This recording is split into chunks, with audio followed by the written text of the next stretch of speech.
This is a homemade tool for debarking logs. It has a slight bend here, not too big, and a long handle. The big advantage is that it takes a wider strip of the bark from the tree. And the other one is that due to the long handle, you don't have to lift the logs on a stand. You can just roll them on the ground and just use this to debark them.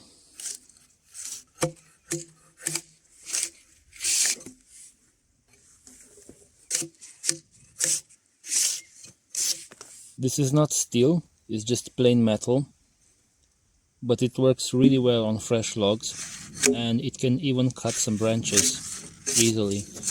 You do have to sharpen it more often than hardened steel,